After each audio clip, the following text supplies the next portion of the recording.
Voici 2 points qui vont faire en sorte que souvent on va rester plus longtemps que prévu en relation.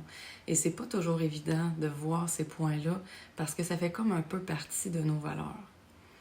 Et on a été, pour la plupart des gens, un peu conditionnés par la religion et par Hollywood à aller dans cette direction-là, des fois sans même s'en rendre compte. Le premier, c'est la longueur d'une relation. La plupart des gens ont envie que la relation dure le plus longtemps possible. Évidemment, quand on est heureux, mais quand on est moins heureux, c'est pas évident de lâcher prise. Et j'ai observé que chez beaucoup de gens, il y a une croyance très forte, envie de recommencer. Et si la relation est plus courte, pour bien des gens, c'est comme s'ils n'avaient pas fait les choses de la bonne façon. Donc, ils préfèrent rester là. Et pourtant, je crois que l'essence d'une relation, c'est de voir que peu importe le temps qu'on est avec quelqu'un, ce qui compte, c'est ce qu'on vit avec la personne. C'est pas la longueur qui compte, c'est la qualité qui compte. Et plus on est dans le vivant avec la personne avec qui on vit, plus qu'on vit dans le jamais vu, le jamais entendu, le jamais expérimenté, dans le sens qu'on est vraiment libre de vivre une relation avec quelqu'un, plus que des chances que ça perdure dans le temps aussi, évidemment, parce qu'on tombe pas dans la routine, puis dans toutes les choses qui ont de l'air un peu plates ou un peu répétitives, parce qu'on est dans le vivant. Mais aussi parce que chaque moment avec la personne, si on le vit vraiment, va être vraiment précieux.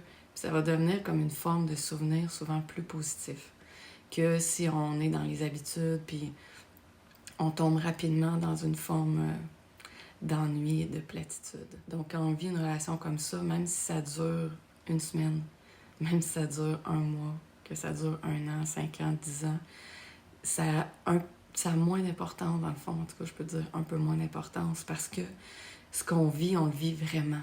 Puis on est vraiment contente de le vivre. Puis si à un moment donné, on arrive au point où on le vit moins, on le vit plus, bien souvent, ça va être plus facile ou plus simple de s'en parler puis de s'entendre parce qu'on est moins attaché au fait que non, je veux que ça dure, puis je veux que ça continue, puis c'est dans mes valeurs, puis on peut pas mettre un terme à ça, puis il faut continuer, puis il faut se battre. Oui, on peut tout faire ce qu'il y a en notre pouvoir pour continuer, mais se battre, puis essayer de faire perdurer une relation qui, des fois, dans le fond, on est rendu au bout. Puis même si des fois, il n'y avait pas des gros conflits, des fois, on le sent que c'est plus ça, on a changé les deux, puis on est rendu ailleurs, finalement. Donc, c'est souvent plus facile, d'une certaine façon, à accepter, parce que c'est comme s'il y avait une harmonie, puis une liberté qui était beaucoup plus grande.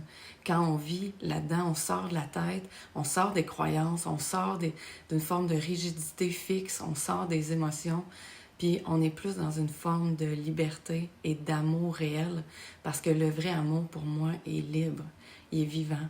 Puis il prend les choses d'une certaine façon un peu comme ça vient. Mais ça ne veut pas dire de ne pas faire d'efforts, ça ne veut pas dire de ne pas se parler, de ne pas s'adapter, de ne pas s'ajuster, de ne pas faire de notre mieux, de ne pas donner le meilleur ou partager le meilleur de nous-mêmes avec notre partenaire. Oui, ça certainement, c'est ça qui fait que la relation va perdurer le plus longtemps possible. Mais quand on sent qu'on est rendu à une forme de point de non-retour, que ça soit conflictuel ou non conflictuel, bien, on accepte, on s'en parle, puis on comprend sans essayer de s'accrocher à la relation.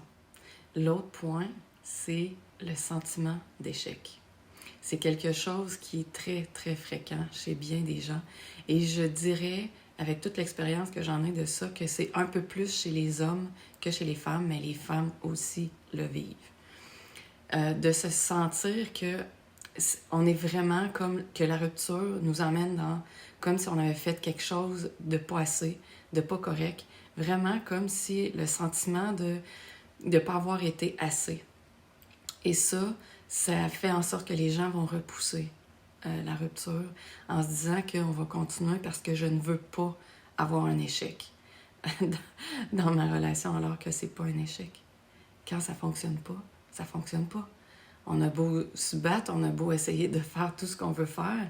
Et je vois ça même dans des gens qui vivent des relations toxiques.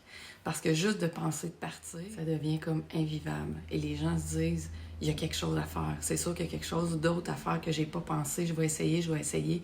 Et même si ce qu'ils vivent ou ce qu'ils endurent, c'est vraiment pas correct et c'est irrespectueux d'eux-mêmes, mais juste de penser, de se sentir en échec ou que les gens autour d'eux voient comme, en les regardant, eux pensent que les gens vont les juger ou les regarder en se disant « Mon Dieu, ton mariage ou ton couple ou ta relation est déjà terminée. » Puis de la honte, la culpabilité de ne pas avoir su tenir le fort et de ne pas avoir été assez fort ou assez forte pour sa famille, ses enfants, son couple. Et là, on peut tomber dans toutes sortes de croyances qui vont nous minimiser, nous rabaisser, nous diminuer, alors que on peut consulter, on peut faire tous les efforts qu'on veut, mais on arrive à un point des fois où on se regarde puis on sait qu'on ne peut plus être avec la personne. Donc, c'est une croyance qui est très forte, le sentiment d'échec. Il faut savoir que c'est une croyance. Si quelqu'un pense qu'il est en échec, peut-être que si quelqu'un a été vraiment exécrable dans une relation et il a fait que des choses mauvaises, peut-être qu'on peut se sentir plus en échec de savoir qu'on aurait pu faire autrement. Ça nous apprendra peut-être des choses pour le futur ou pour une prochaine relation, mais toute relation nous apprend. Et si on a fait des choses qu'on considère qui n'étaient pas correctes, il n'y a jamais de hasard, il y a toujours une raison. Est-ce que c'était la bonne raison? Ben là, on ne sait pas, ça appartient à chacun de décider, mais les raisons qui nous poussent à faire des choses ont d'autres raisons derrière. Donc, quand on commence à s'observer et à voir ce qui se passe, il y a de moins en moins de jugement et de condamnation pour se dire « c'est un échec, c'est pas correct, je veux pas ça, je veux pas recommencer ». Les gens me disent ça, « je veux pas recommencer à zéro ». Mais on ne peut pas recommencer à zéro. On est rendu où on est rendu aujourd'hui avec la personne avec qui on a vécu dans notre vie aujourd'hui, pour notre vie future, mais on ne peut pas recommencer à où on était à 15 ans. Peut-être, oui, qu'au niveau financier, je peux comprendre que pour certaines personnes, ça peut donner une grosse claque. Puis on a l'impression de repartir à zéro, mais quand on avait 15 ans ou 16 ans, on n'avait peut-être pas de maison, assurément qu'on n'en avait pas, j'imagine. Mais là, on en a. On a appris plein de choses, on a compris plein de choses. Maintenant, peut-être qu'on a des enfants ou on a tout un vécu. Il y a eu plein de compréhension, plein d'expériences. On ne peut pas repartir à zéro.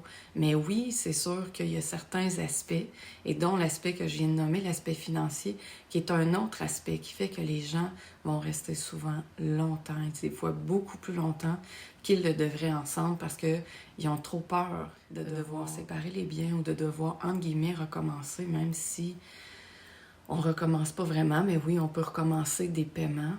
On peut recommencer à vivre une vie différemment, mais on ne recommence pas à zéro. On part où on est avec tout le bagage qu'on a présentement. Et oui, ça demande tout un travail sur soi et des fois, ça peut être d'une certaine façon un peu cruel et dur parce que des fois, on a travaillé très fort pour payer notre maison, pour vivre notre vie amoureuse, pour élever nos enfants, pour avoir la vie qu'on a. Puis là, on a l'impression qu'il faut reculer des années en arrière puis repartir une nouvelle vie. Oui, on repart une nouvelle vie, certainement, mais avec qui on est. Puis c'est beaucoup qui on est, c'est beaucoup d'expérience. Donc, c'est là-dessus qu'il faut se baser. Il faut s'appuyer sur nos forces, sur nos acquis à l'intérieur. Parce que ça, c'est ça qui va emmener tout le reste. C'est ça qui va emmener le reste de l'aspect financier, le reste de nouvelles relations, le reste des belles choses que la vie nous réserve. C'est là-dessus toujours qu'il faut s'appuyer. Le solide en nous. Et le solide en nous, c'est tout le beau, toute la confiance, toute la force, toutes les compréhensions qu'on a eues au fil des années, toute notre sagesse. C'est ça qui va nous emmener à faire les prochains pas. Parce que si on reste constamment dans ce que je vois souvent les gens, le négatif, on focus que là-dessus, puis on pense des fois même que c'est du négatif. Peut-être que ça en est, mais des fois, il y a bien des façons de voir les choses. Et quand on prend du recul, des fois, on voit que peut-être qu'il y a des choses qu'on n'avait pas vues, qu'on n'avait pas compris, qu'on n'avait pas intégrées. Et peut-être que notre tête et nos émotions, parfois aussi, nous jouent des tours.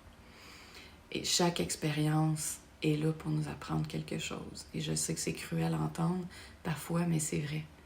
Et au fil du temps, on finit par se découvrir, par s'aimer davantage, se respecter davantage et comprendre les choses sous un autre jour. Donc, si c'est ce que tu vis, que c'est difficile, que tu aimerais t'accompagner là-dedans, c'est difficile de te séparer, écris-moi, c'est mon métier. Je vais pouvoir t'aider à traverser cette période-là. Et aussi, s'il vous plaît, je vous invite à liker et à partager la vidéo qui pourrait aider des gens qui sont dans une période de séparation. Bye, bonne journée.